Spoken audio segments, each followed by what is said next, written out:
Thank you for tuning in to the SeaBros Fishing Podcast. On this episode, we sit down with longtime friend and custom fishing rod builder, Zack Richardson. We first met Zack during our past time in the tackle industry, making squid bars, offshore lures, manufacturing skirts, and building custom rods. Zack is one of the most determined and professional young business owners in the fishing industry, in our opinion. Since 2011, he has owned and operated Zack's Custom Rods based out of Westport, Massachusetts.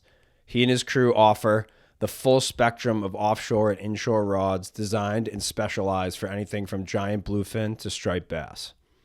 For any young aspiring entrepreneurs listening, Zack was a full-time college student studying entrepreneurship and marketing while minoring in environmental science at Bryant University.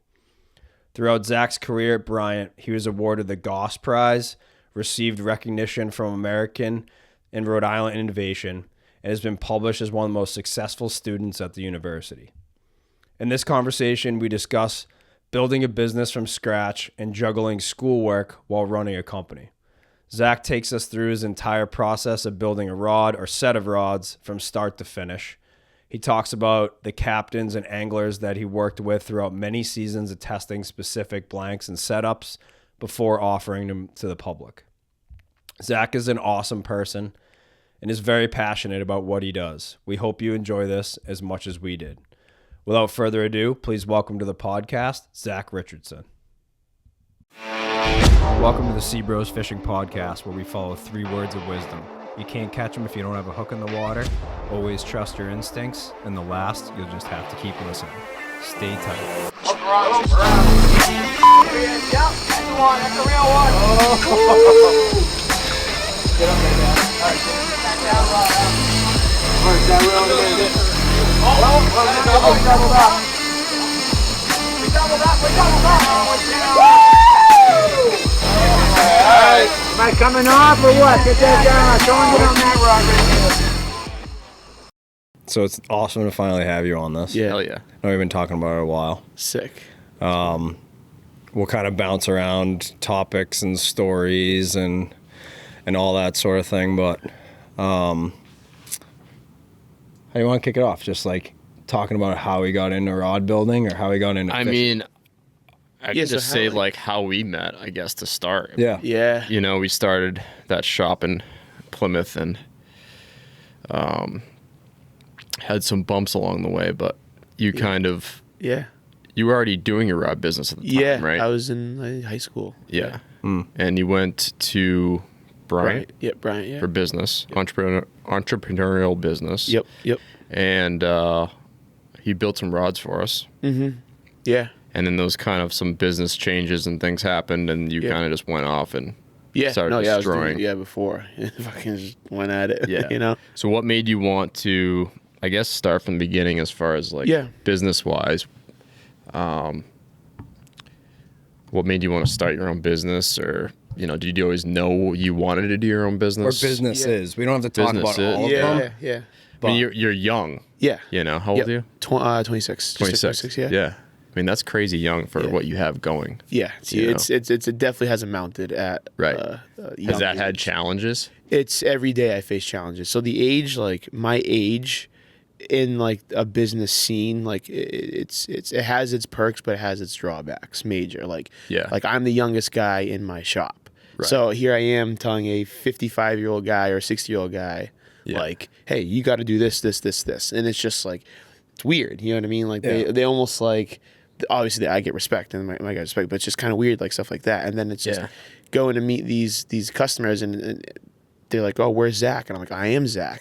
Like I get it all the time. It's like I'm on the phone. They're just like, oh, like we'll have this very lengthy conversation about all the things he's getting, and then it'll just be like, oh, what's your name again? Oh, you're Zack. And I'm just like, damn it, you know what I mean? So like, crazy. Yeah, it's cool though. It is. It's tough for people to process sometimes. Yeah, super. You know? Not so much the last couple of years because I'm starting to get some gray hairs in my facial hair. The 3 pieces of facial hair that I have. Yeah. Right. But there's a lot of customers that get on the boats and they're like, You're running the boat? Yeah. You're like, okay. Yeah. You know? And I think they're just always with fishing, especially they're expecting the old man. Mm-hmm. You know? The old crusty guy. The old crusty, salty guy driving the boat. Thankfully, we have the old crusty guy still around. Yeah. So they're able to relate. Like, all right, so if they came from that, there's something going Absolutely, here, yeah. I think. Yeah. Absolutely. But, So yeah, that's definitely got to be a challenge. Yeah. You know, especially if you have to have that serious conversation with somebody. You know, if they're kind of doing something you don't really want them to do, and you need to be like nice guy, but also stern. Yep. Absolutely. It must get awkward. Yeah, no, definitely. And it's just it's one of those things where it's like, give some respect, you get it back type of thing. You know, the golden rule. But it's like I said, I wouldn't change anything for it. Like, it allows me to do what I'm doing at this age. Allows me to fall on my face like 5 times over, get back up, and still have 100 times more room for error I can do, you know, and still be on an upward path, you know. So, like I said, it's just how you look at it and how you frame it, you know, and just figure it out and keep going. yeah. But Yeah, honing those leadership skills takes a little bit of time. yeah, no, yeah, and like you said, I went to Bryant, and a lot of the things that I quote unquote learned at that university just not even applicable. Like, Oh yeah. there's like so many courses like this and that, and it's just like they're trying to teach about business, and you go in there to actually conduct business and do good business, and what it takes to be a good businessman is like night and day different, you know. It's like it is, in my opinion, there are tons of things that you cannot teach, and that's the things you can't teach are what's going to make you You have to just do it. you just have to do it, and you fall on your face, you get back up and keep going. Like, you fail when you quit, in my opinion, you know. Right. But Kind of, I guess what I assume one of the challenges would be too is fishing, especially, you know, offshore, really all fishing, but speaking for the offshore fishing guys, takes people a while to build trust in a product, absolutely, you know? absolutely. So I'm sure that was kind of a big hurdle, you know, coming out of the gate and like, you know, my shit's legit. Yeah. And working to that point where, you know, you have a name that's like, you know, Rapala or you know, Joe Shoot. Yeah. The guys want a Joe Shoot. They don't want, you know, four knockoff brands down or, you know, the generic version. Yeah. So I feel like you've kind of, from my perspective, gotten to that point already, which is insanely impressive for a 26-year-old guy, you know? Definitely. Yeah, I think that's tricky too, because I feel like there's a lot of easy ways. A lot of easy ways that just kind of mirror other people. You've definitely tried at least your hardest to keep yourself separated from everybody as far as like your materials, at least now at this point. Maybe when you first got started, you were probably using more generic materials, but now that you've been in business for a while, you know, it may be a capital thing, it may be a just knowing the right people thing, but it seems like you've kind of tweaked yourself to the point that it'd be hard for someone else to really just do what you do now. Absolutely. As far as your blanks, especially your blanks. Yes, big time. So like that's very unique, but I think just keeping yourself unique, but also building products that like people can count on with regards to that, that's difficult to do. Yeah. You know, because I think everyone's so, like Bryce said, so particular and used to something. You know, like they're used to seeing a smooth blank.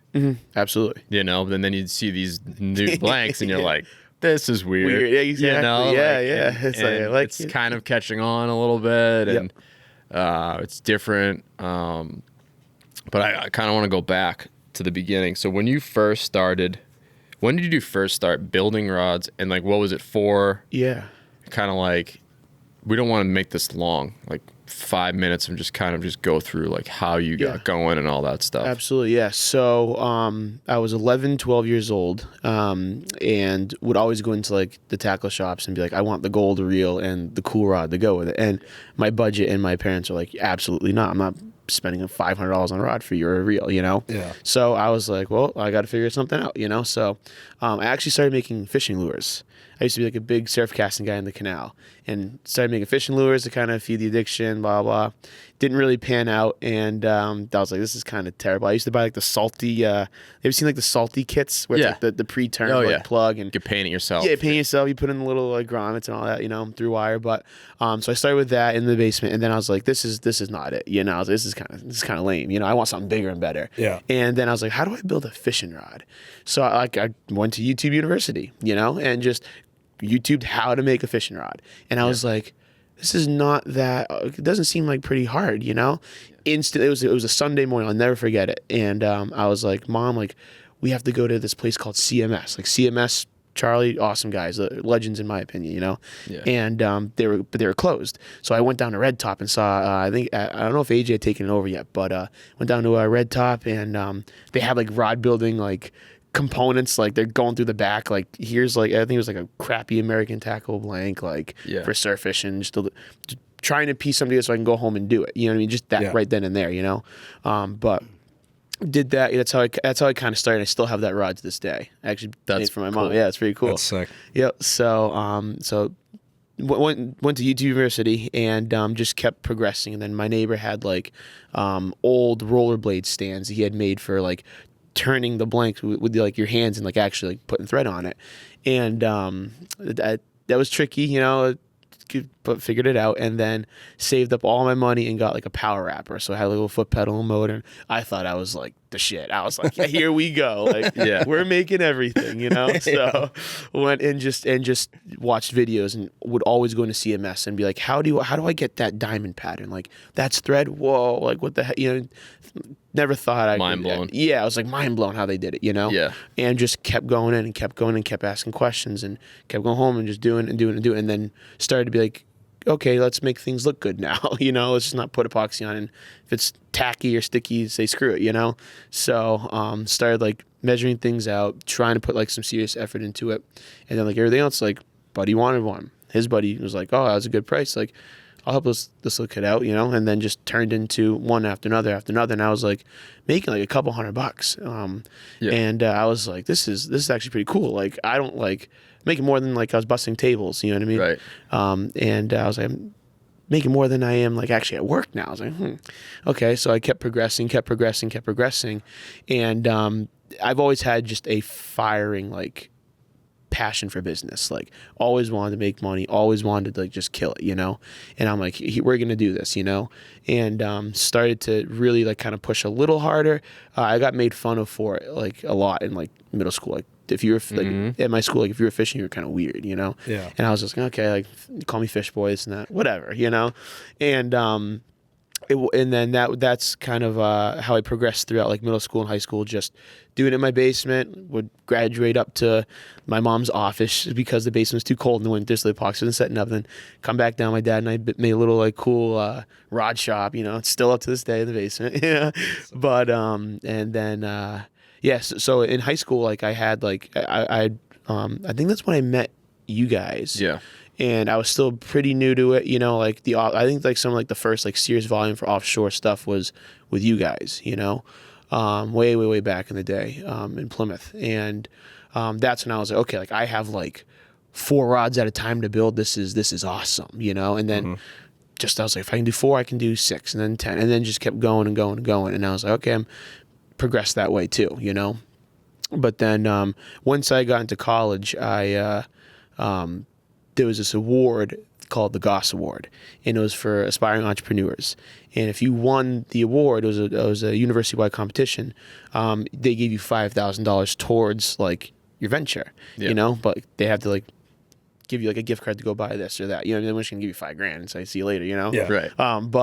So applied the second semester my freshman year, absolutely smoked it, won it, and got that. And they're like, fishing rods, this is you know what I mean? Like most kids are like, I'm gonna make an app, I'm gonna make a website, like I'm gonna be a tech You're actually guy. building something. Yeah, they're like, okay, this is like a tangible, like realistic, like, and I'm explaining to them like how to do it, and they're just like, okay, like smoked them, boom, got it. And I had everything down to the penny. And then I had like Home Depot gift cards like mapped out, like 2x4s, pricing things out and like doing all of that, you know. And then there was this old rundown like trailer in the back of this bait shop in Westport, and he's like, I'll give you $300 a month rent, like.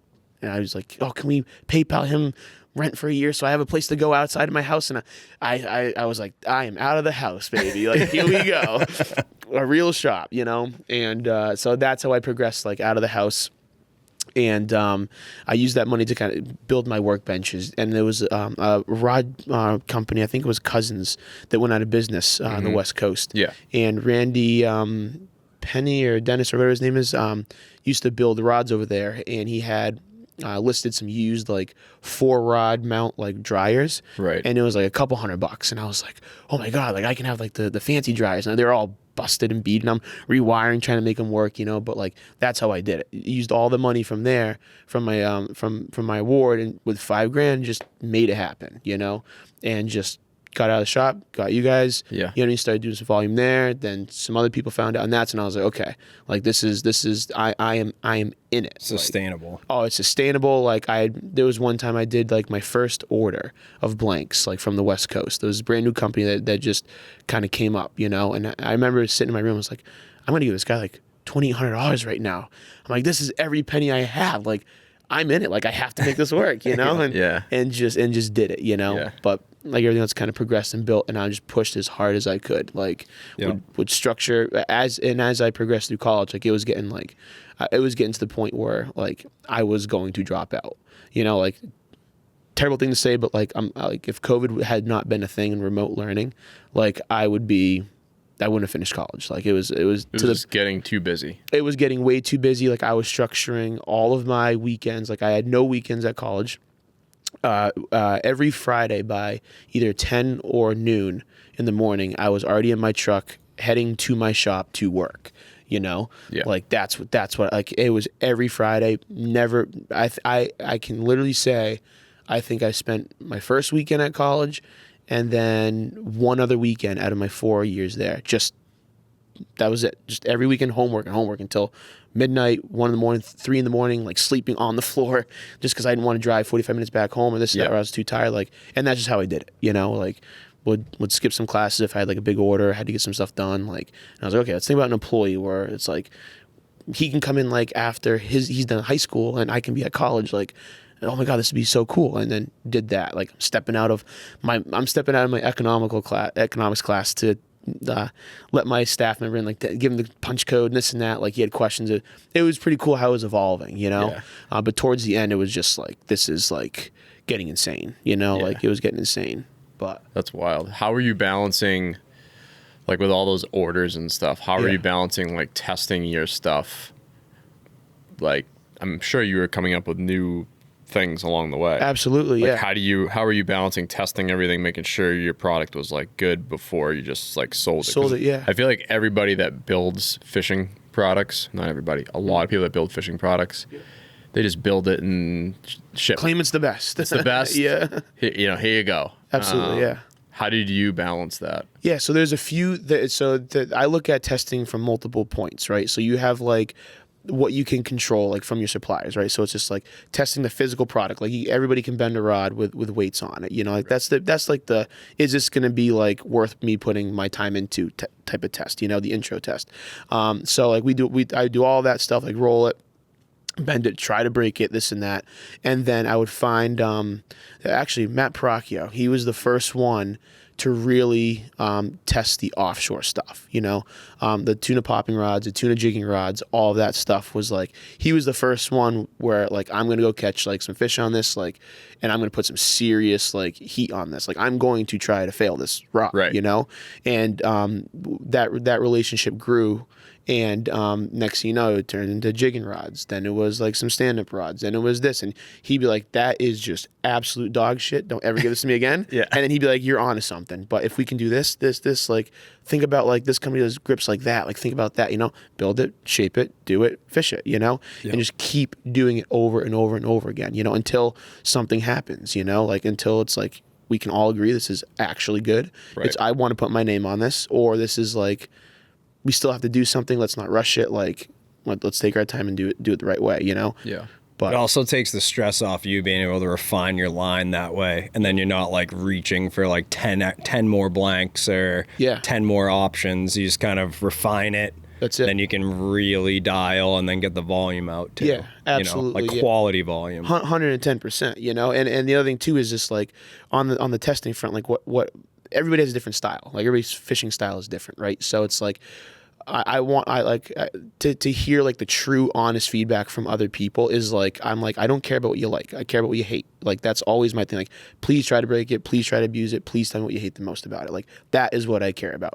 It's what you hate about it might be something that he loves. And it's just like, or or everybody hates it, or everybody likes it, you know? So it's like finding those data points and then connecting the dots and trying to make it like a coherently accepted, best as you can. Exactly. Accept it. Yeah. You're never going to please everybody. You'll never will, you know, you absolutely never will, you know? So it's just like trying to find like the common denominator and the themes that everybody likes, you know, and building on that. And okay, it's like people like that product for that reason, or that product for that reason, or that guy for that, you know? And how did you go about figuring out who was going to test your stuff? Like after Matt and everyone else. Cullen. Yeah, Cullen. Yeah, so Cullen was huge too. So really, it was like Matt was like the first guy. He was the first one to give me like quote unquote chance, you know, and like want to help me out genuinely, you know. And then after that, I mean, I was just like looking for anybody and everybody that could catch a tuna starting. It's, you know what I mean? Again, you got to start from somewhere. But it's easy to test bass stuff because you can do it yourself. I can do it myself. Yeah, right. Like freshwater stuff, surf rods. I was surf caster. Like I used to do all the layouts, long distance measurement. All that stuff was like the nitty gritty was easy to me. You know, it's like the offshore stuff was the true challenge. But so Matt was the first guy, and then Cullen came in, and you're smirking. Why are you smirking? Yeah, no, I'm just thinking the backstory of like when Cullen first came in. He was like, we have to get him on this, by the way. Yes, absolutely, absolutely. But Cullen came in. He had like he wanted me to build like he had supplied his own blanks, and he's like, are you in this trailer?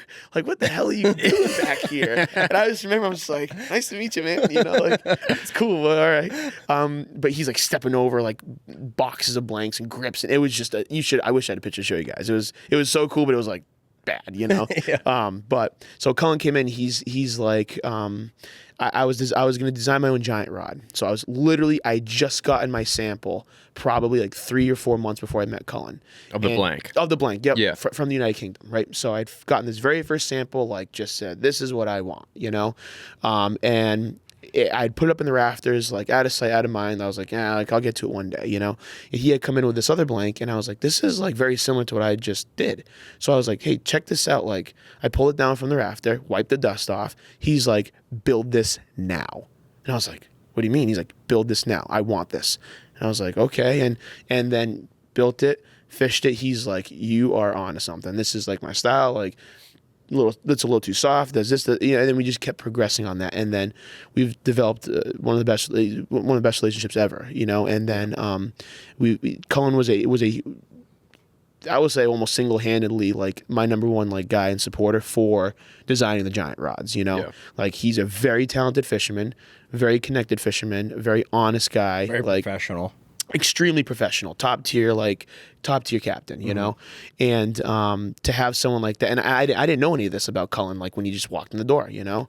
He had gotten referred. I learned a lot of this about Cullen when you guys started the relationship. That's kind of when him and I started talking more. Yep, absolutely, yeah. So and we just he'd fish it and he'd be like, do this, and then we would have like liftoffs, we call it almost, you know. Like I remember we were in the back of Goose Hummock Shop's Phil's shop, and we had like 4 different brand name rods, and we were picking up weights. It was like me, I think it was me, a couple other like big captains, Cullen, Alan Hasselback, I think Clothier was there, and a couple of guys, but we were like lifting like 20 pounds and then comparing like the bends to all the other ones, you know.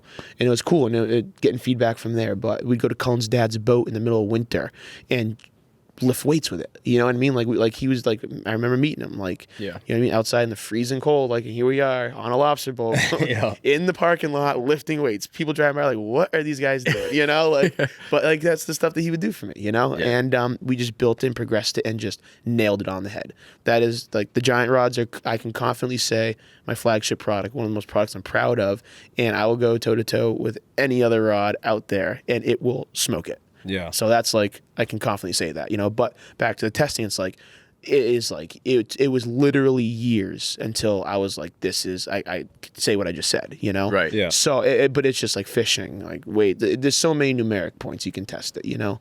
But at the end of the day, it's like you got to get out there and just fish the damn thing. Yeah. You know, see how many it goes. renditions did you go through in the jig rods? Tons. I still have all the samples and all the renditions in my shop. I have I think I have between 18 and 24 blanks that I bought that I never even built, you know? And I have a couple that like boat hopped a little bit, and I still have the very first one too, you know. But it was, I mean, and the thing is, like, they're manufactured in the United Kingdom, right? For tons of reasons, but it was the progression of like waiting for more. Like, oh, we got to change it, tweak it. Now we got to ship it halfway across the world, type of thing, you know. Yeah. So that was a killer, but it's just. We had to do it, you know. Yeah. Wasn't swapping. And a lot of that's behind you now. So That's it's all behind. pretty Yeah. standard. Yep. And it creates like a good platform if I ever did want to do something different. Like, hey, take this and modify X, Y, and Z. You know. Yeah, you're in tune with their You just process. need to make a rod that makes the tunas just jump in the boat. Right. Fights themselves on it. Sub 60-minute fights only. Yep. So when in your product line did you shift from your trailer to your shop? Yes. So actually, pretty recently, 3 years ago, 2 years ago. 2 years ago. 2 years ago. So I pushed it to the max, like in that trailer.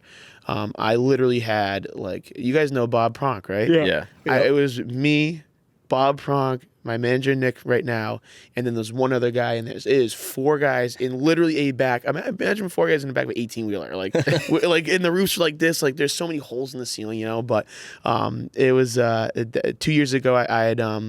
I was driving down the road that I drive down every day, and I was like, I want like a little like 30 by 30 space metal building. That would be perfect. I could do it. Again, my forever shop. Found it, got a smoking deal, built it out exactly, mapping out the workbenches, and I was like, again, same kind of mentality, like very low overhead, like make it work. And I did double the epoxy, so I went for it, and then we outgrew it like 5 months into there.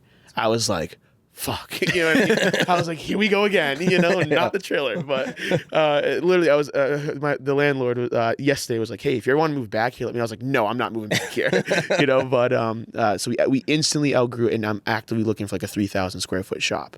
Yeah. That's like my goal, you know, to do something big. But two years ago, we moved out of the trailer into the building we are now, and again, we're in the same predicament, like just absolutely no room. Like, we're making wheeling workbenches. Like, one guy's got to work in the shop below the dentist office that's on the same property, because I rent this downstairs, so it's like one guy's over there, you know. But How many people crazy. do you have working for you now? 8. 8. Yep. Wow. 8. So That's 8 wild. guys. Yeah, guys and girls. Yep. So my team is just the absolute best. Very talented, and it's the same kind of ideas the ideas, logic, morals that I possess, like every one of my team members has. It's awesome. Which is why the product is where it is. You Do know? they all have specific jobs, or are they interchangeable? Nope. So everybody's very specific. So like my manager Nick is like he's like the brains. You know what I mean? Like he can sit there and keep everybody busy, but he's doing like all the cork handles, like reaming them out to sheer perfection. He's the one that is marking out like guide spacing, this and that, and like numerics, like the brains of it. You know. Yeah. And then Carla is one of the lead rod wrappers, and then so I have Carla, Eric from CMS, and then Dan, which is Cullen's brother-in-law actually, Yep. and then a couple other guys that like wrap rods, you know, and then my boy Tommy Tip Top, he's his sole job is to line up and put tip tops on rods. Really? Right? Yeah. Does a good job. Full-time job, but he's sitting there lining up rods, tip wrapping them, putting tips on, you know. And then Jenna is my girl that does all my epoxying. Like, she is very, very good. Something that was the thing that I did, because that was like my last Oh, you check lose over. control. And I was just like, there'll never be a day I never epoxy rod. And I'm like, my phone, I could not epoxy one rod because my phone's ringing. I'm like, this is ridiculous, you know? So like Jenna, like I was very particular as to who I chose, because it's the make or break in the rod building process. You could have great work, great thread work, the most lined up rod, everything, but if the epoxy goes on wrong and it's mismixed or it doesn't level right or whatever, throw it out, you know? Yeah. Yeah. rework it. And it ruins everything. Ruins everything, yeah. And it's like you have to have right temperature. You have to be a little bit of a chemist, you know what I mean? Like stuff like that. But she absolutely knocks it out of the park, you know? That's sweet. And then I have Coop, who's like my little assistant, like office manager. The gopher. Yeah, he's like packing, shipping, invoicing, making tags for the trade shows, like making sure I'm good, you know what I mean? Like, but it's together we all like work very well.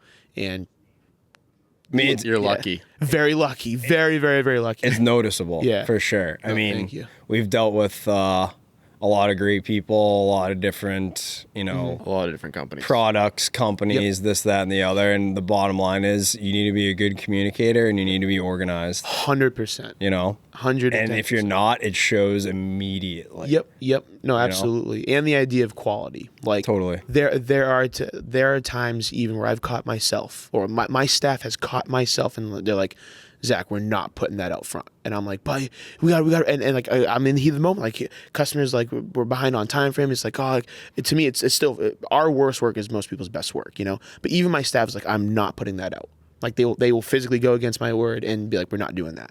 And I'm like, thank God I have you guys, because I get so caught up sometimes. It's like gotta go. It's like I gotta make this happen, you know. But it's like the idea of quality and having the most quality product and doing quality work and not half-assing a single step of it or being like, looks right is right. None of that in my shop. Like, and that's every single staff member has that. I mean, we're sitting there looking at like little lines of a decal. I mean, like what? It's or fingerprint. That's what sets you apart. It's kind of the same on, you know, on the charter side and who we hire and who we've had mate for us. It's like you can get the guy that, you know, smashes the crimp and is like, it'll catch a fish. Yeah. But it takes 60 seconds to cut the crotch loop and redo it again. You know? Yeah, absolutely. It's just super important because at the end of the day, it's like you get that one rod that goes out or you get that 1 liter that goes in the water and it's that, you know, it's the heavy hitter customer or it's that heavy hitter fish. It makes all the difference in the world. Absolutely. No, it's a huge thing to keep in mind, you know? Mm-hmm. But what are have you had any like horror stories? Like fish lost that people come after you or rod breaking or anything? Surprisingly, knock on wood, I've been very good with that stuff, you know? Very, very, very good, you know? Especially like back to the giant rods too, like that project, like it did scare me halfway through. I was just like, what if this thing breaks at 60 pounds of pressure, comes back and takes out someone's eye? Yeah. Like when we were literally lifting weights in, like I think we had like 100 pounds of weight. It was something like just stupid, absurd, you know? Absurd. With Cullen in the winter, I think we broke the main line and one of the rod came back and hit him wicked hard right in the head. And that's when I was just like, now imagine some guys on a boat were like, you guys are charter captains, like their clients do, like that to me is scary, and I never want to do that. That's why like I overbuild the shit out of everything. Like I overbuild to avoid that, and thankfully, knock on wood, I haven't had any horror stories yet. I'm sure there'll be a day, you know, but I mean, people will say. I'm sure there'll be a day, but most likely be user error. A lot of it is user error if and when it does happen. You know, it is hard to break you have to do some pretty dumb stuff, you know, to break a rod from us, you know. Yep. But no crazy horror stories, thank God. That's good. One thing I know you focus on is, especially with offshore, is you use almost everything Winthrop. Only Winthrop. Yep. Do you build with the other companies or no? So so the beauty of a custom shop is like if someone does request for some ungodly reason anything besides Winthrop, we definitely do it. You know, I will say I've never built a giant rod with anything but Winthrop roller guides, even per request. Just a couple stand-up rods like to meet budgets for like white labeling, like for other tackle shops I've done in the past. But Winthrop, hands down, the best. It's the best fit, finish, quality. Because at the end of the day, it's like if a roller guide fails or a butt fails or anything like that happens, right? The consumer's gonna be like, oh, you built the rod, you sold the rod to me, it's your problem. Like, and I don't want to waste my time. I don't want to waste their time. I don't want to put a sour taste in anybody's mouth. So it's just like, if I'm using something, I have to like really, really believe in it, like it, enjoy it, and like can put my name on it, because that's just how I think, you know. And Winthrop just excels. I mean, I got to do a whole tour of like my staff and I got to do a tour of Winthrop on our way down to a trade show last year, and Fred and Dave and Michelle and the whole team like walked us through everything, showed us the like the robots that open and close a door. You know what I mean? It's just like his That's cool. operation is Sick. beyond sick. He's a mad scientist. He's a mad. sneaky mad scientist. Yeah. Very sneaky. Like you talk to him, you're like, Yes. you don't realize how Yep. smart he is, and Yep. you know, and then you have a 2-hour-long podcast. Yeah. We have one coming get out it with now. him That is next awesome. week, or Yeah. hopefully in a week. Yeah. Good. Yeah. No, he's so awesome. You know. And he's another one too that takes his time with products, Yep. tests them, gives them to the right people. Yep. Absolutely. And he's an innovator. Oh yeah. You know, like he's set like those T10 X butts. Game Like changer. when I first saw them, I thought they were extreme overkill. I was like, Yep. yeah, I don't know, man. Like, Right. yeah, you can't really beat a number 6 butt. Like, it's really all we need. Yeah. And then as soon as we started using them, like, there's Sick. so many different, you know, benefits to having this. Not just from a fishing perspective, but like Oh, yeah. storage perspective. and Everything. maintenance, cleaning, like everything. It's just so much thought went into it. Yep. Absolutely. No. You know? Definitely. They're hands down the best, and it's just like like you touch on like everybody. The fishing aspect with his butts are like it's the obvious bent straight, stand up fight, obvious stuff, you know. But the storage aspect, so many people overlook. It's just like, Oh, yeah. especially on these big sport fish like outfits and operations. It's just like we're trying to jam like literally 80 rods in a 65 or 64 foot Viking, and like. You have to have everything like you have to be able to bend it or have it be stored or placed in the bent position because that's literally all the room you have. If it was Yeah. straight, you'd be screwed. You know, if it was long, you know what I mean? Like all these other benefits besides the fishing perspective that that they offer. I think the cost is a wash because by the time you buy accessories and rod mounting and build stuff and custom build stuff on your boat, you might as well just spend the extra money it is. Yeah, it's Be able to collapse and them be able to or- collapse or them or remove whatever. the butt. Yep. No, absolutely. I have this conversation with everybody. Like, if you genuinely boil down the numbers, it's not even $200. Yeah. A difference for some stuff. You know, Yep. in comparison, like other name brand butts. Like I know there's one major name brand butt out there that everybody uses, and it's the exact same price as a T10X. And I'm like, why on earth would you like not go this route? You know, Yeah. honestly, like it's a genuine question. You know, and they're just like, I have no idea. I'll take 6. Yeah, you know, right. it's just Yeah, like yeah. done. You know, but That's awesome. yeah, his stuff is just hands down the best. Hands down the best. What other questions you got? I mean, I have observations on the rods just from using them for our second half of the season because, you know, we're making the pivot now. But I think we can talk about that sort of thing later. Any really good, like, big fish capture success stories or customer feedback that, you know, really pumped you up Yeah. a lot, inspired you a lot? Trying to think. There's definitely some out there. Tons. The thing that gets me fired up like now, my new thing is like tournament fishing. Yeah. Like when these guys have a multi-million-dollar fish on the other line, or like $100,000, whatever it is, like Yeah. a big money fish, like. If something happens, like I'm gonna get a pretty nasty phone call, you know, like I might not be here the next day, you know. Yeah. But like it's there's one operation.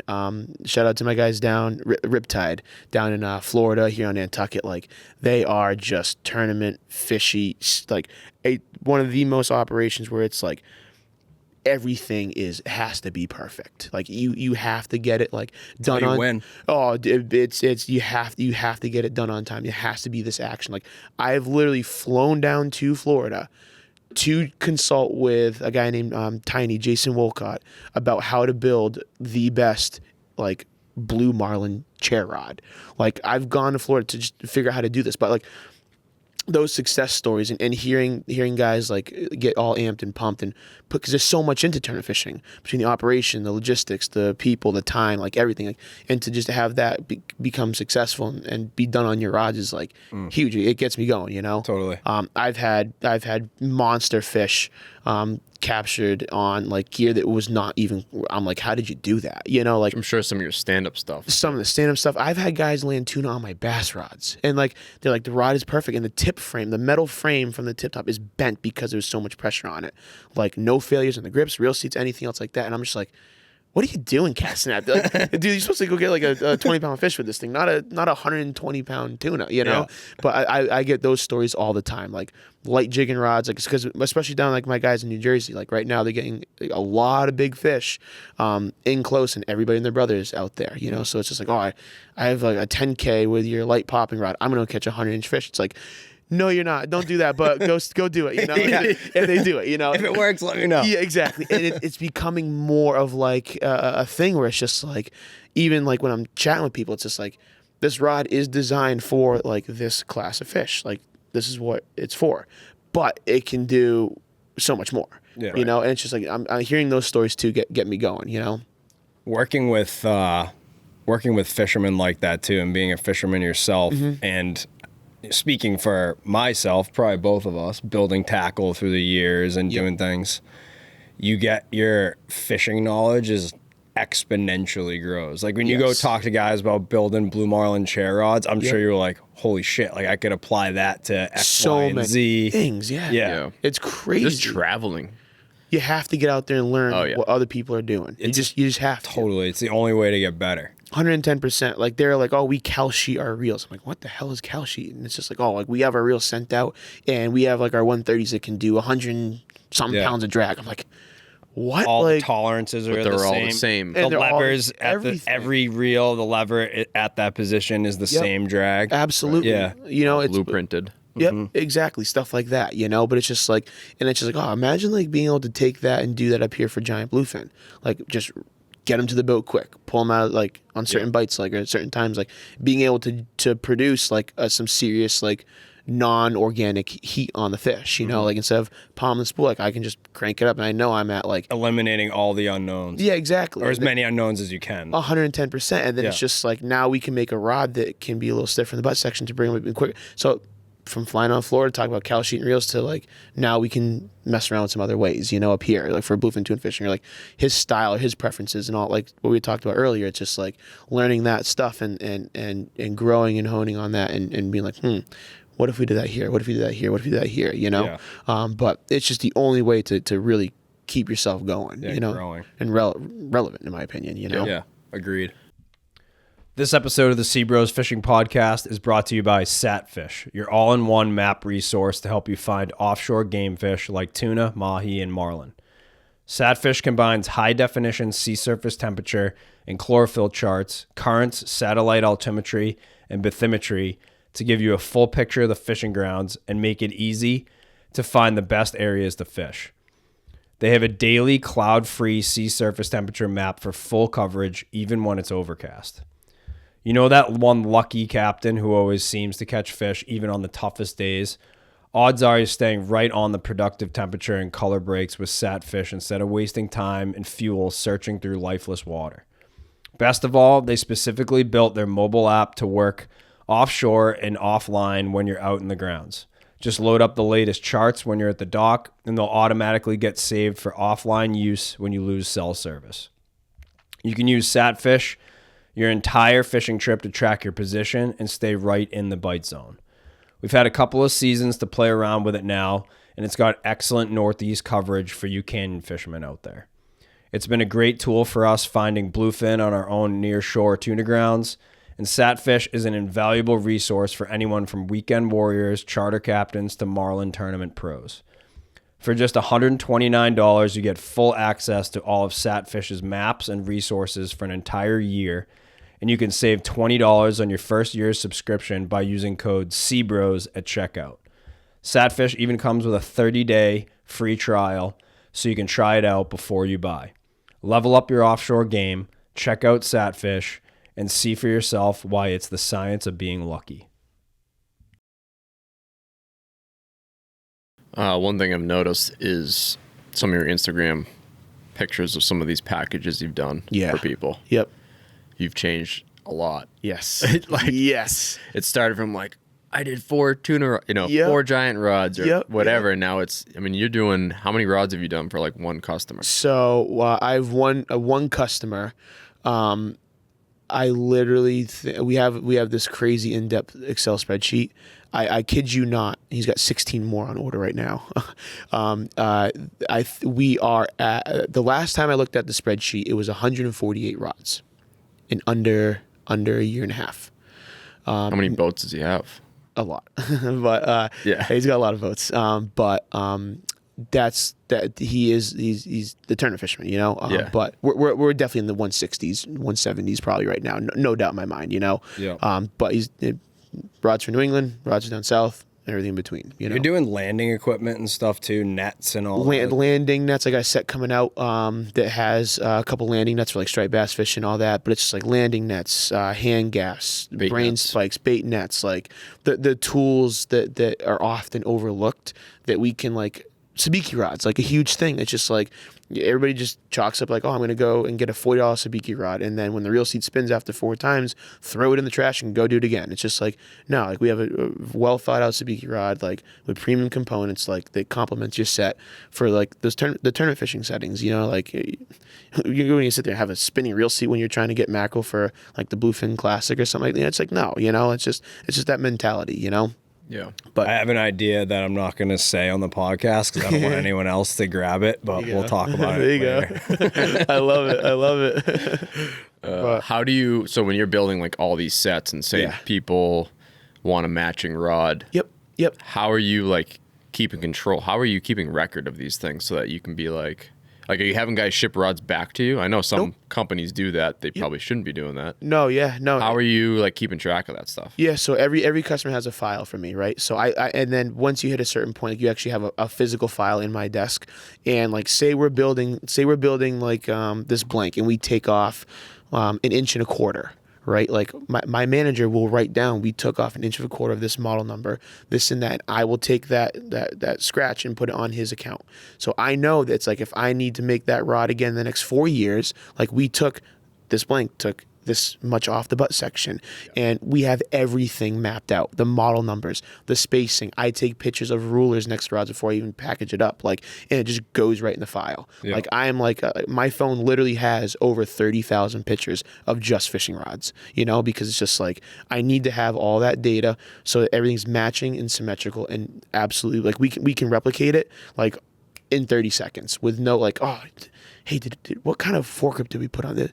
Is it 8 inches or 6 inches? You know, and then it's just like he gets the rod. It's like a whole night and day. Like that to me is just not like how it should be done. You know, right? Especially these guys have a lot of money that are buying sets and they want something to match. They don't want to deal with those headaches. No one wants. Remember those rods you built me last year? Yep. Yeah. Can you get me 4 more? Yes. Done. Consider it done. Yep. And, and that's it too. And like we even take like the aging factor into consideration, right? So it's just like I know like in my mind where his rods and how they're gonna look right now, or anybody else's rods. You know what I mean? Like, and we consider that too. So when we're building some stuff, it's just like, hey, just let you know, like this is gonna be a little different from that. So instead of doing like, say he wants like 1 rod in addition, like we'll do a couple extra. So the whole set's matching. He'll offload it or do whatever. Anybody will offload it. So now we're back to like that pristine showroom, but like done well quality, you know. But matching, like we're very good at matching, you know. And then the other thing too is like when someone gets a set, I'm very big on having it be symmetrical.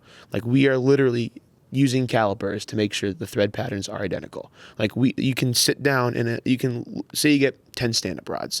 If you have a level rod rack, you can look down the side and every Winthrop roller guide, every underwrap, every grip length, like is perfect. There's no wonkiness, no variation. Like that to me is just like if you're getting a custom set or even like a custom, even if it's two rods that's going to the same person, like that same kind of like mentality is throughout, you know. And I think it's overlooked. Like so many people overlook it. Like I've seen guys get sets and it's just like, those are the same rods? Like yeah. It's like 1 6 inches longer, dude. It's like what? Like the grips are all different. You know what I mean? Like the glue lines coming out of the ferrules. You know what I mean? Like the epoxy, like in the roller guides. I'm like, it's for the thread, not the roller guides. You know what I mean? Like I've just seen some stuff where it's just like, you paid for that? You know, it's just like. I think most people don't. I mean, a lot of people don't know any different. But that's a big thing. As a rod builder, they don't know any different until something bad happens, and then they're wondering why, and you can, see through it. Yeah, the way I look at it too is if you're holding that level of consistency on the build part, you carry that all the way through to the actual fisherman's process of putting the hook in the water. Yeah. If you can keep that consistency from, you know, the start of getting the product to actually fishing the product, Oh yeah. you're going to be a better fisherman. It's You know, hard to the fail. more standardized everything is, the more systematic you are across the board. Yeah. You're going to be better. Absolutely. You know, I don't care what anyone says, it's true. Totally agree with you on that. And I think that a lot of this industry has the like falls off on that stuff. You know what I mean? Like I think a lot of people just like whatever, you know, it looks right is right, you know. Something has a shortcut in it. Something has a shortcut and I could do it better, but I'm lazy. You know, like stuff It'll like still that. work. It will still work. Like that is just there's so much of that, and my model and how we operate is the complete polar opposite. Yeah. You know, like I like we've touched on earlier, and it's just if you're gonna do it right and do it to your best ability. Totally. Like if I'm not gonna do it, like if I'm not gonna give it my all, not even gonna do it. Like because why? It's just gonna create problems and headaches. Yeah. So you know, you and Taylor kind of got the rods on Fortuna, and we did some testing for a little bit, and like that was my first time being exposed to them. So my honest feedback on them is it's all positive. And to break that down a little bit more, because we're charter fishing. The giant setups that you have, those 80 to 130 setups that you have, are honestly, I think, perfect. And they're especially perfect for the charters. Yes. Because it takes a lot of feel, like it takes the right eye to be able to understand when that rod is starting to unload to crank down. And customers don't get that all the time. 100%. So the fact that you carry so much strength and backbone in that blank, but it's still light enough at the tip, we're finding that people are fighting fish way better with way less instruction. Absolutely. Because they're able to see that rod tip move, but it still allows you to land a 115 incher in a relatively short amount of time. Absolutely. The other thing too, to your point on like the rough finish in between the guides, we are live bait fishing 80% of the time nowadays. I mean, we started our program off trolling, and you know that all goes back to the biomass of fish that we had around. But live baiting all the time and chumming into the fall and all that, they clean so much easier. Yeah. Yeah, I don't know what that coating is. It the way is the like bumps are night on the and blank. day difference, dude. There's actually no coating on it. It's the actual raw material. Yeah, just that texture. Yep. That texture is so much easier to clean. Yeah, it's raw. Just the way the dimples are, I think the scales can't like suction cup. Yeah, it creates like an air pocket underneath the scales, which I never even thought of until... You probably never even thought of it either when you Honestly, no. But we're gonna roll with it. Yeah. Yes, I designed that. It's 100% true. Yeah, sometimes things you just fall into it and it's lucky. Yeah, no, absolutely, yeah. Yeah. The scaleless rod. But no, I mean, I love them. I think everything about them's great. I know, like, we've talked a little bit about, like, maybe changing the stripper guide placement slightly. But I think they're sick. I'm not staring at you. I'm staring at the rod behind you. I'm trying to think of more things, but... No, I mean, I told them from the get-go, I said, we're going to fish them, and I'm going to put full drag on them, like one of the first fish. Yep. On a brand new rod. You know, I think we caught one fish on him, and then the next video I showed him, it was 75 pounds. Yeah. And were you a little bit nervous or no? No. Oh, you're fine. So honestly, again, knock on wood, I've never had one break. Yeah. And I need one like We're definitely going to try to break them next No, year. like and when I say break, like break on a fish, like doing things like with a forklift. Yes, it's gonna happen. You know. Yeah. But that's the thing is just like, please give me your honest feedback. Please try to fail this rod. Like one, because I want to see it, but two, it's just it's like I need it. You know. I think you've put them in the harshest environments that you can. I mean, you got them way up north. All the Northeast guys fish relatively the same to them. Like that commercial mentality may not necessarily be paying attention to as much detail as like a tournament boat would, and they're still holding up. I mean, I don't know. I think it's a sick setup. Yeah, I'm excited to fish them this year. What I noticed about them, you know, this isn't all like, we're not trying to make this podcast. Oh, you know, but what I noticed about the blank going to full drag is there's no doubt it bends a little bit more than a lot of the other blanks in the market, but it gets to a point and then it just stops and it just holds. And I was kind of surprised, like, because in the beginning part of the bend, like I'm going to say, 0 to 40 pounds, it's a certain amount of pressure, like a certain amount of bend. And then from 40-ish to, I'm going to say 55, you get a touch more, but then as soon as you're at full drag, it's like the same. And I was kind of surprised on that. I thought it was just going to keep bending more and more and more and more. Yeah. But it just kind of stops. Yep. So that is where culling came into play. Like that. So what you just touched on was the hardest part about this project.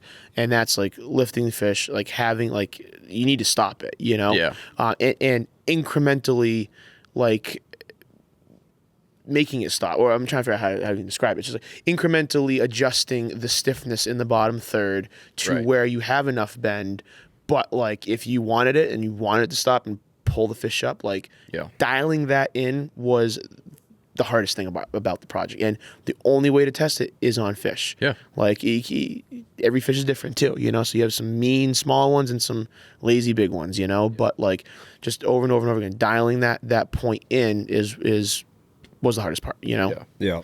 The most extreme pressure that Blank's going to see is at pinwheels, full drag, maybe a little palm with rough sea conditions. Rough sea conditions on the inside of the pinwheel under the boat, which is really it's very hard to like test that on land. It's almost impossible. That's where your tip install specialist comes into play. Yes. On the inside turn, if that thing isn't right, you are losing that thing. Yep, absolutely. And combo with pushing the rod sometimes. I mean, we've had many fish you have to dead boat at the end, and you're putting a lot of like side pressure, I guess it'd be like torsion on the torsional load on the rod.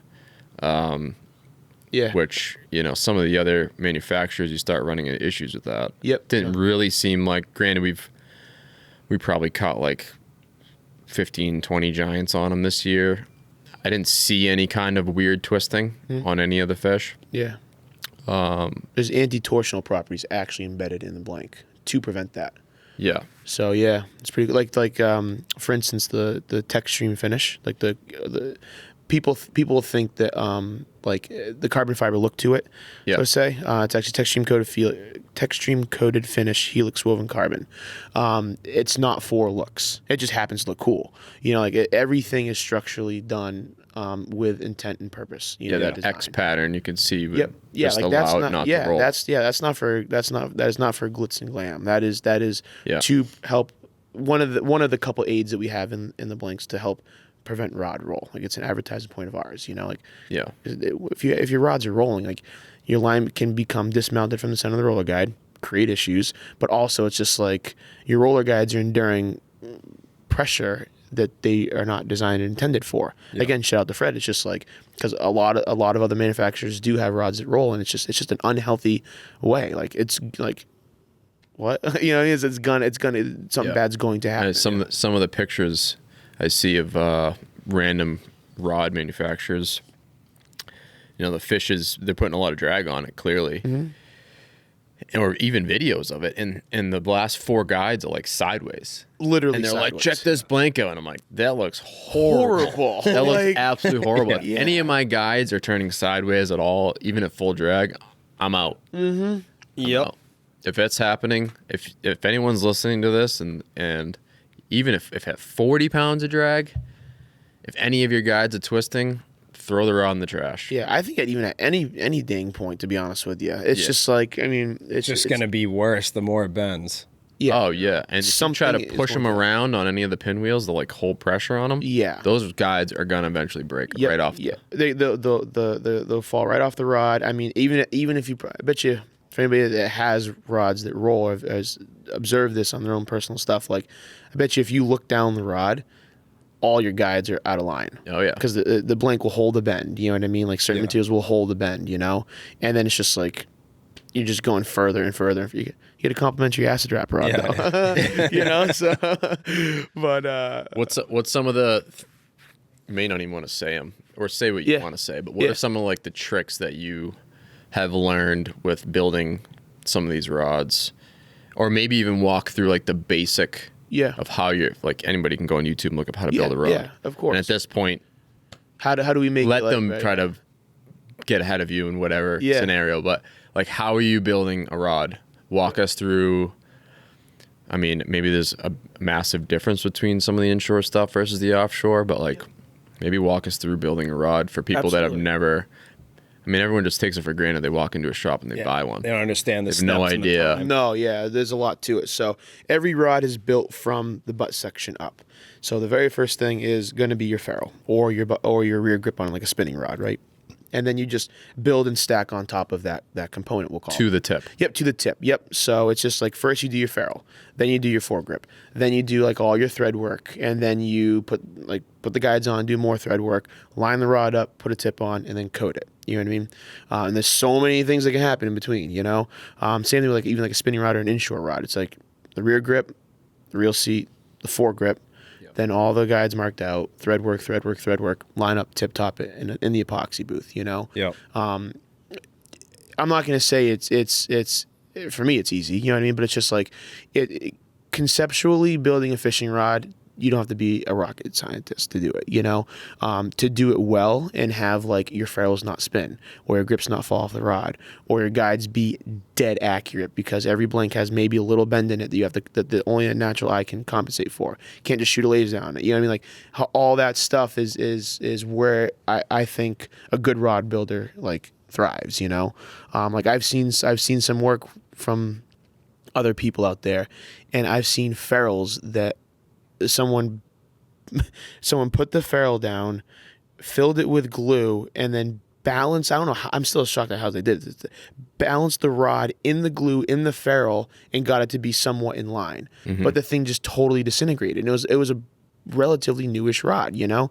But like not getting that kind of stuff is huge, you know. But yeah, it's kind of how you build a rod, you know. Yeah. Yep. What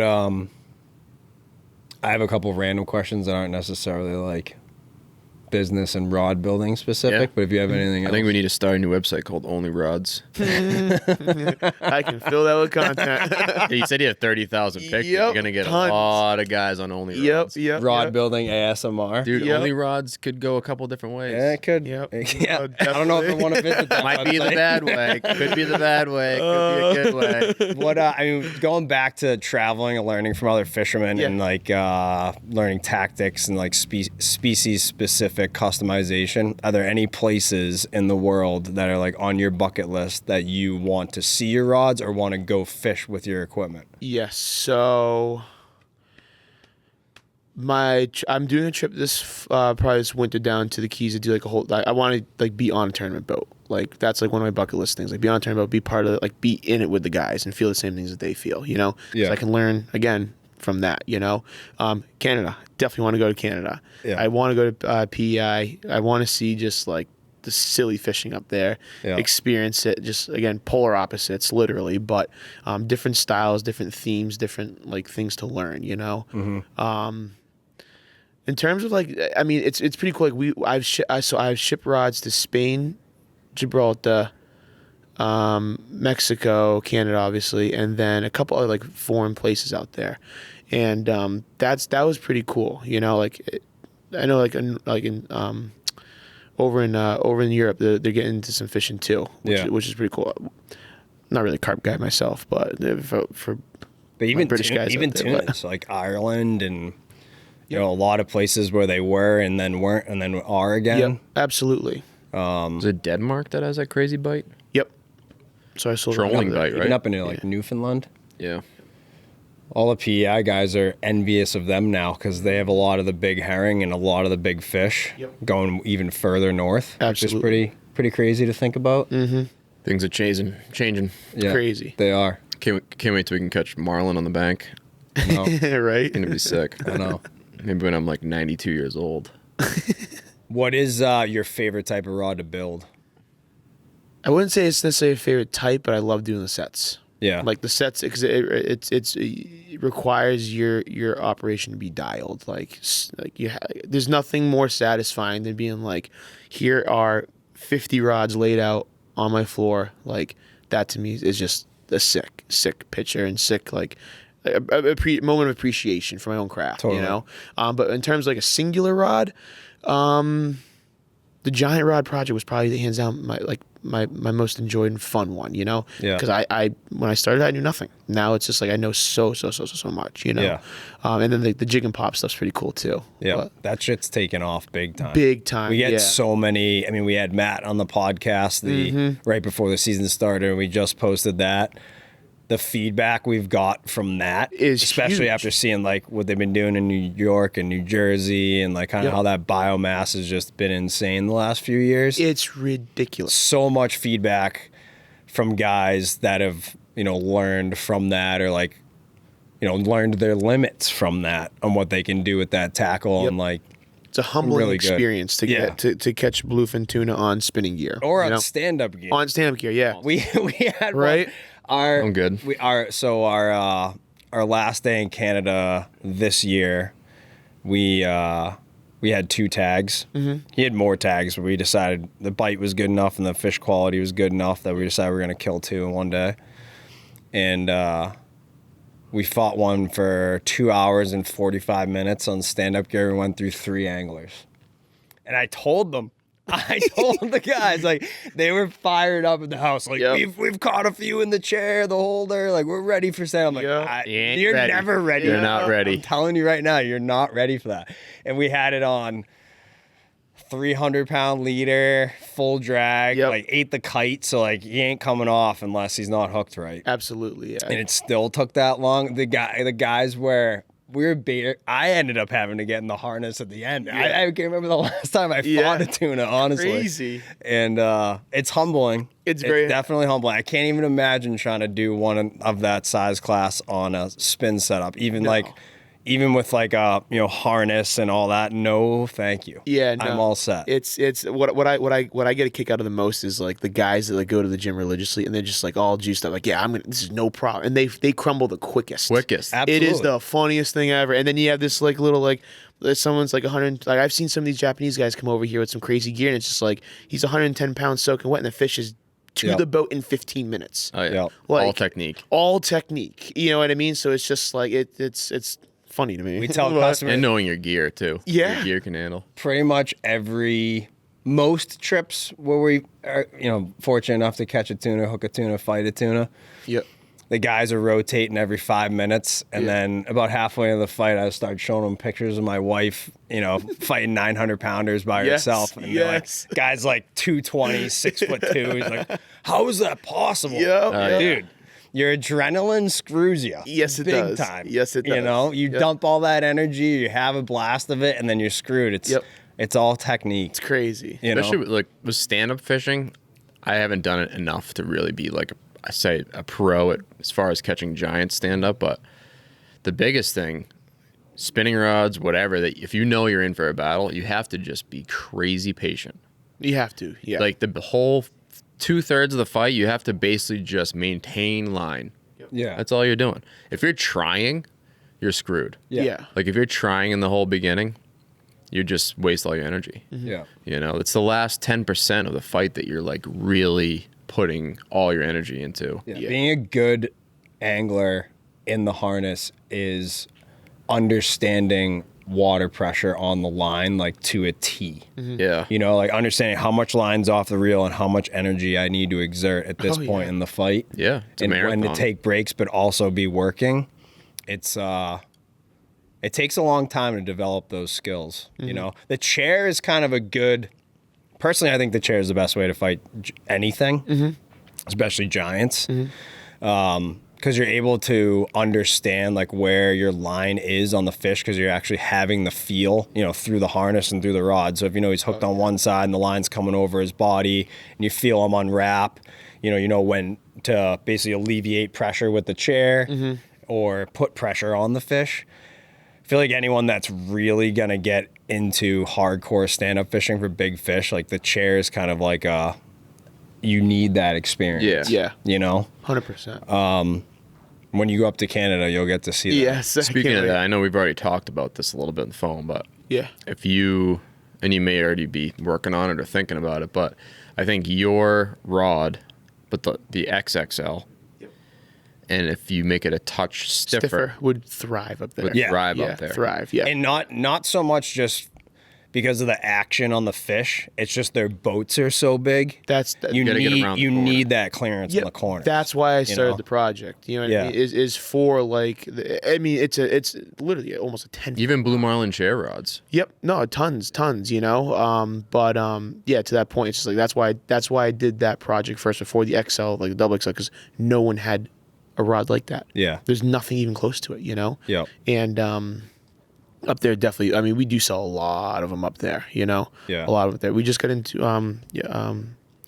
Vern Dion. Yeah. So Julie up there. Yeah. So we sent there a couple giant rods. Our one of our dealers up there.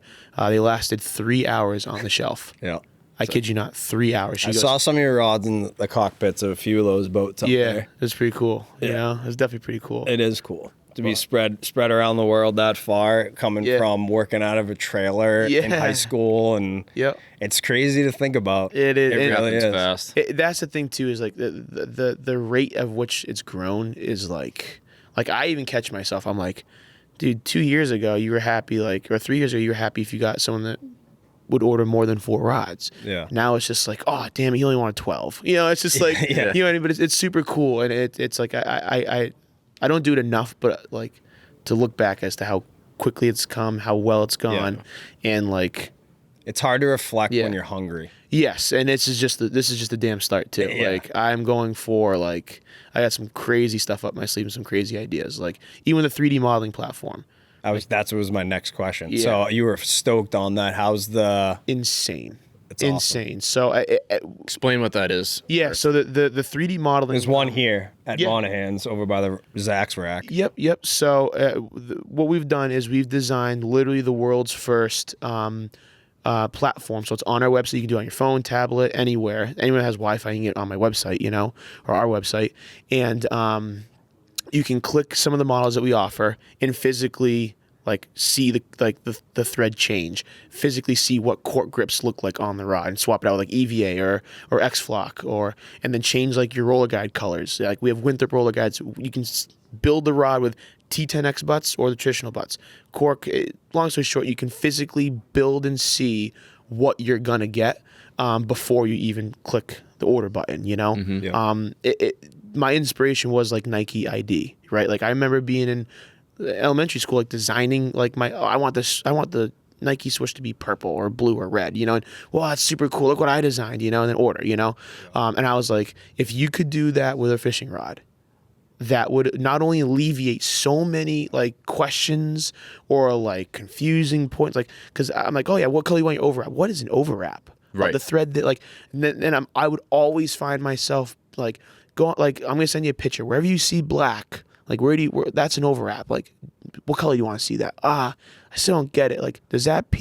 There were so many questions and so many people, and I'm just regardless of the ordering aspect, online, the convenience of it, the amount of time it has saved me from explaining or making people confused or anything like that.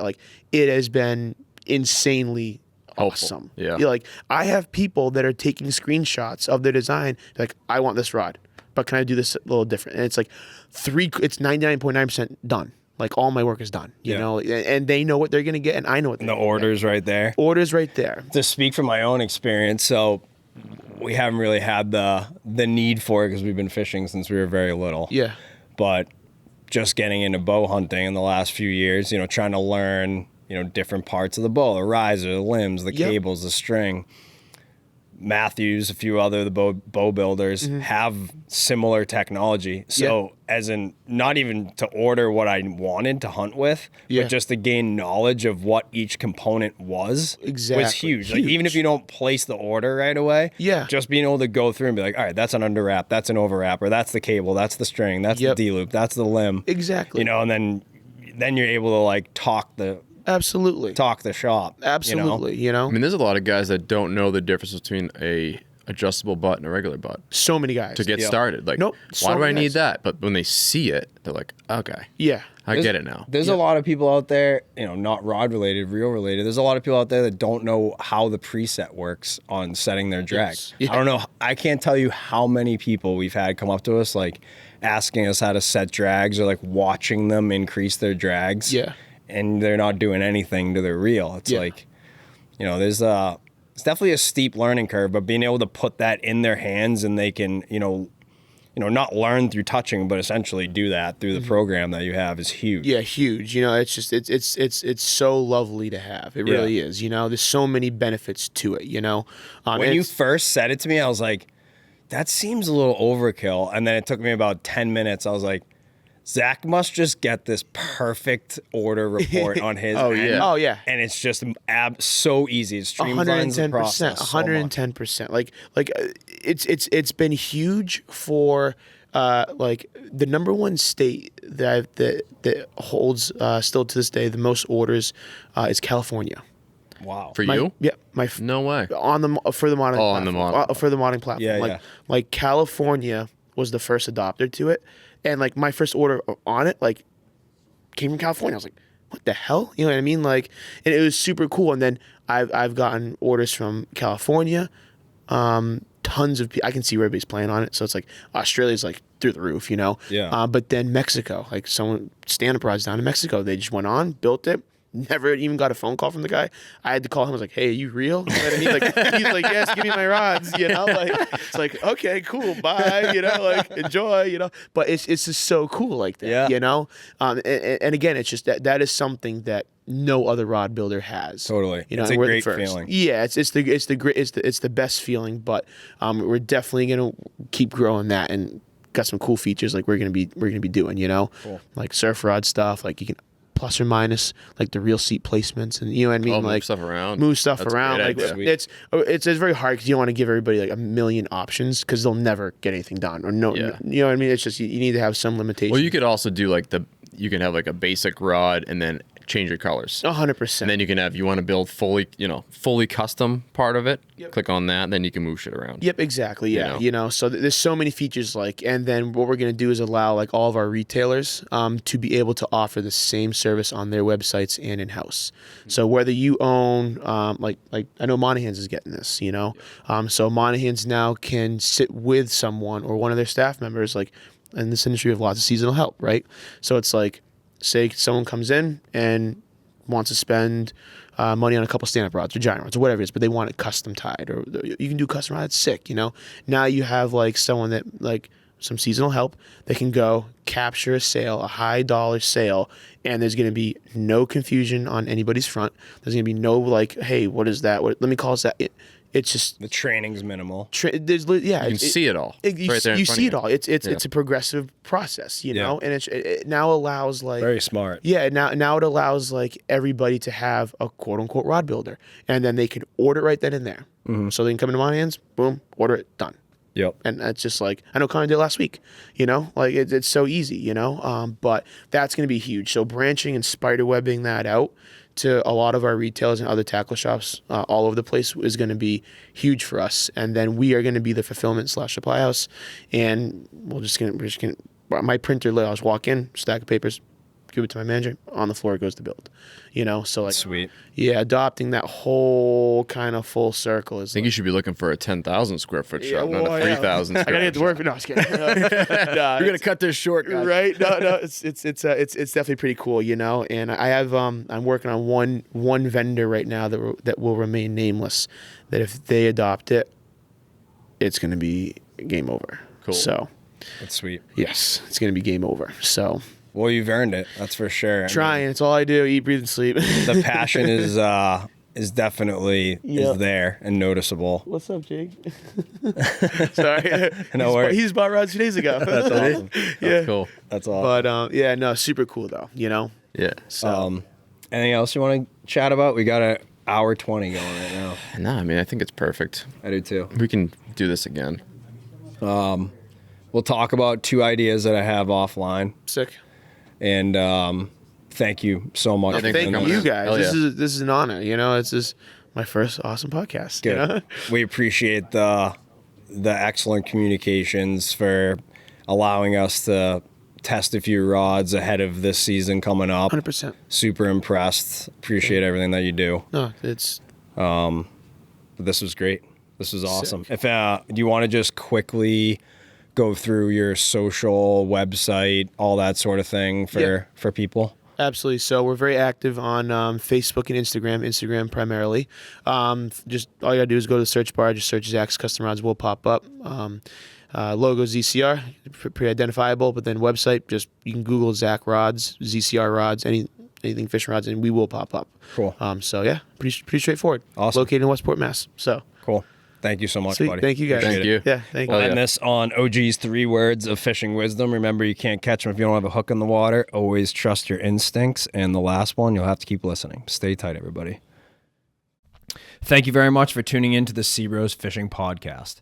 If you would like more information about today's guest, our episode, and show sponsors, or if you want to order hats and apparel, please visit our website at SeaBrosFishing.com. You can also stay up to date on all the latest SeaBros Fishing content and podcast episodes by following us on Instagram at SeaBros Fishing. Finally, to book a trip with us through our family-run charter fishing company, please visit MassBayGuides.com or see our latest updates and fishing reports by following Mass Bay Guides on Instagram and Facebook.